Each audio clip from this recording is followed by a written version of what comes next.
Materi hari ini adalah peranan larutan penyangga dalam kehidupan sehari-hari. Oke, video sebelumnya ada definisi dan sifat larutan penyangga, sudah harus dikuasai. Nah, kemudian nanti ada perhitungan larutan penyangga, juga harus sudah dikuasai. Nah, saatnya ini adalah peranan larutan penyangga dalam kehidupan sehari-hari. Untuk apa sih larutan penyangga itu? Teman-teman harus paham, karena adalah konsep atau materi. Ya, jadi nanti akan saya kasih runtutan tentang peranannya dalam kehidupan sehari-hari. Dan semoga dengan adanya paham dengan peranan ini, maka semakin senang untuk mempelajari larutan penyangga. Oke, sebelum video ini saya bahas ya, materi ini saya bahas, jangan lupa like, subscribe, dan komentarnya, juga lonceng ditekan supaya tidak ketinggalan video terbaru dari Kim UD. Oke, tanpa berlama-lama kita mulai. Apa sih peranan larutan penyangga dalam kehidupan sehari-hari itu? Kita mulai yang pertama dalam tubuh makhluk hidup ya. Kita mulai yang pertama peranannya yaitu larutan penyangga dalam tubuh makhluk hidup. Larutan penyangga dalam tubuh makhluk hidup.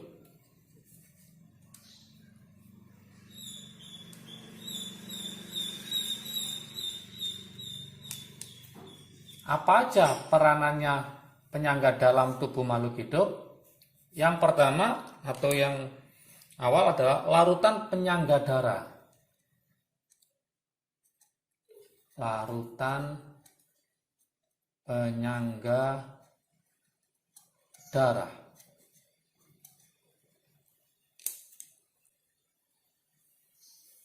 Larutan penyangga darah ini, ingat teman-teman semua, dalam keadaan normal,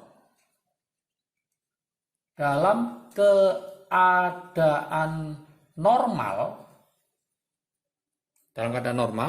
darah manusia mempunyai pH ya, mempunyai pH antara, ini harus difahami semua, antara berapa, yaitu 7,35 sampai 7,45.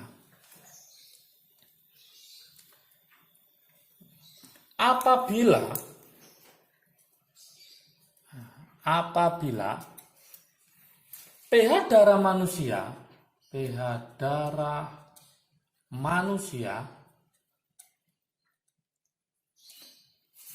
di atas 7,8,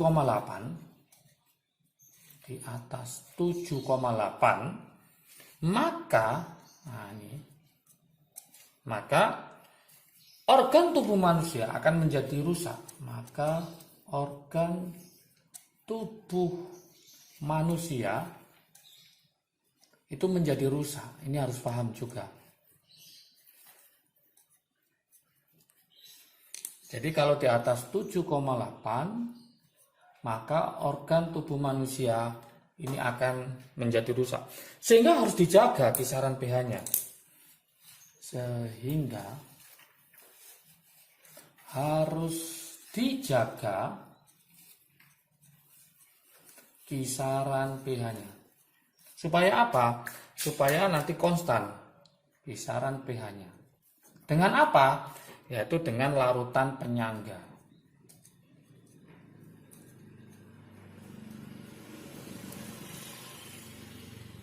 Oke, ini konsepnya ya.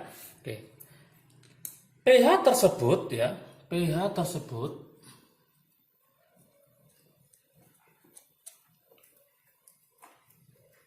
dipertahankan ya, pH disebut kisaran pH yang normal itu dipertahankan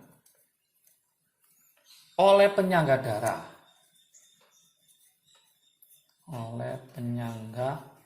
darah. Yang meliputi apa aja, yaitu penyangga apa aja, saya tulis ini supaya paham, yaitu bisa penyangga karbonat, kemudian penyangga fosfat, penyangga fosfat dan penyangga hemoglobin.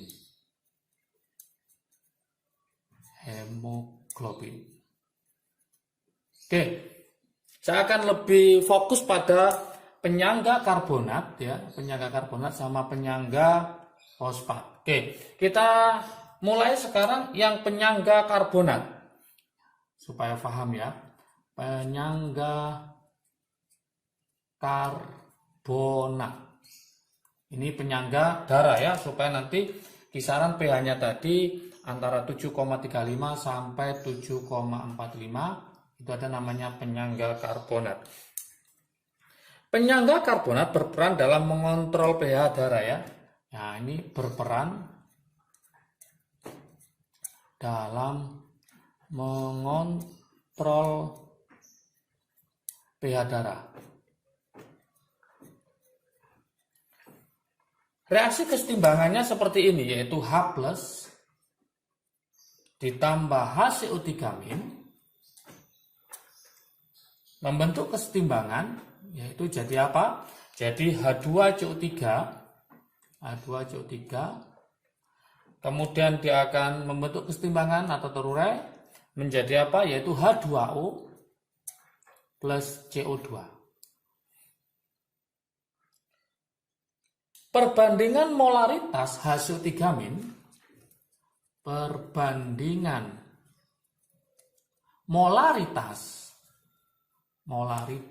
HCO3- dengan H2CO3 ini merupakan pasangan asam basa konjugasi adalah 20:1 untuk mempertahankan pH darah 7,4. Untuk mempertahankan pH darah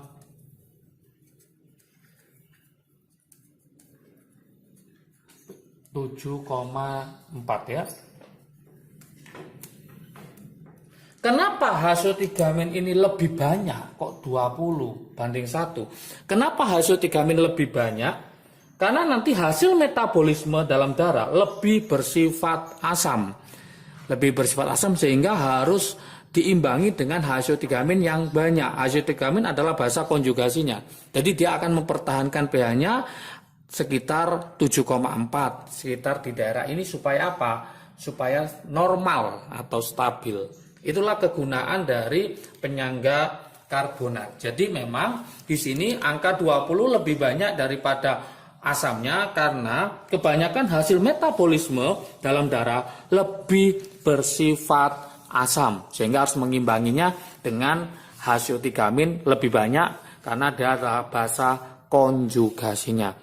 Berikutnya yang nggak kalah penting dari penyangga dalam darah adalah penyangga fosfat.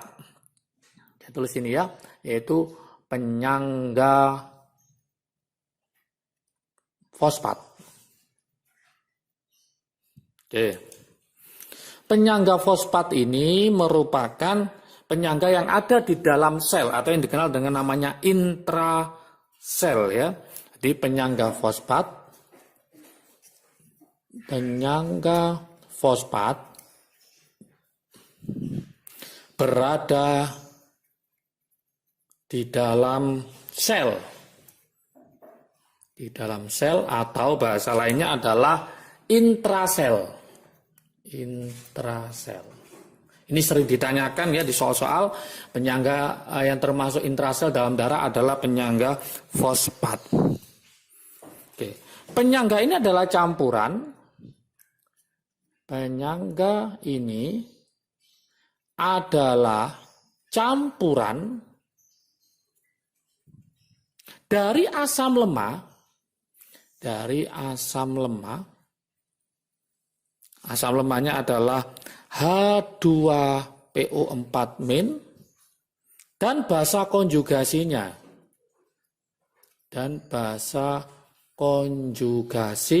Yaitu apa? HPO42-. Nah, reaksinya bagaimana reaksi kesetimbangannya? Seperti ini. HPO4 ya, HPO4 2-min. Ini berarti hanya ada satu aja. HPO4 2-min ditambah H+ nanti jadi H2PO4-min. Ini min ya, min. Oke. Nah, ini adalah pasangan asam basa konjugasi, di mana ini adalah basanya, ini basa, yang ini adalah asamnya, asam. Berarti pasangan asam lemah dengan basa konjugasinya. Oke. Berikutnya yang nomor 2, dari ini dalam tubuh makhluk hidup. Kemudian yang nomor 2 yaitu apa? Larutan penyangga dalam industri. Larutan penyangga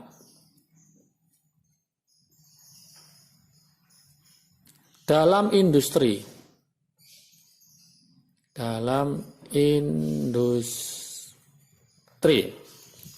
Apa aja yang ada dalam larutan industri? Sangat banyak sekali. Contohnya beberapa ya. Ini misalkan yang pertama adalah industri farmasi. Dalam industri farmasi. Oke. Dalam industri farmasi nanti berkaitan dengan obat-obatan ya, yaitu dalam bidang obat-obatan, misalnya obat tetes mata ya. Ini dalam bidang obat-obatan, misalnya obat tetes mata.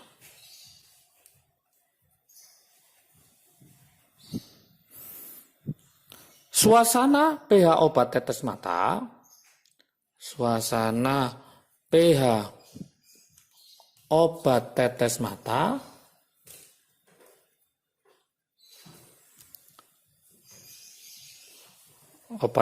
tersebut ya, itu harus disesuaikan dengan kondisi pH manusia. Dengan kondisi pH manusia agar tidak menimbulkan bahaya. Agar tidak menimbulkan bahaya.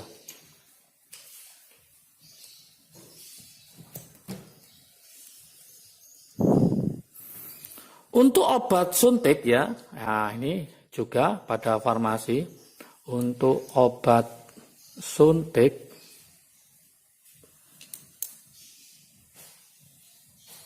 oke, pH obat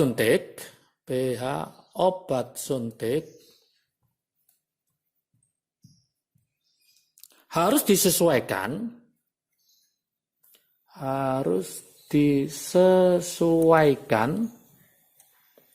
dengan pH darah. Agar tidak terjadi lah, ini peristiwa yang sangat berbahaya, agar tidak terjadi asidosis ya. Asidosis atau alkalosis. Alkalosis pada darah. Oke, silakan nanti dicari ya. Asidosis sama alkalosis, pH-nya ada yang naik, ada yang turun di atas pH darah, atau datang di bawah pH normal darah. Itu terjadi asidosis dan alkalosis. Oke, ini industri farmasi. Yang kedua bisa juga nanti pada industri pembuatan sampo bayi ya. Nah, ini juga bisa. Karena rambut bayi itu tersusun dari protein ya, semua rambut protein keratin. Ikatan kimia pada protein rambut antara lain ikatan hidrogen dan ikatan disulfida. Jadi nanti ikatan itu akan stabil pada pH 4,6 sampai 6. pH sampo terlalu tinggi atau rendah akan memutuskan ikatan pada protein rambut. Akibatnya rambut dapat rusak. Sehingga diperlukan pH yang seimbang, di mana sampo nanti akan mengandung larutan penyangga, di mana pH sampo harus sama dengan pH rambut. Jadi intinya supaya stabil itu harus disesuaikan dengan pH yang ada dalam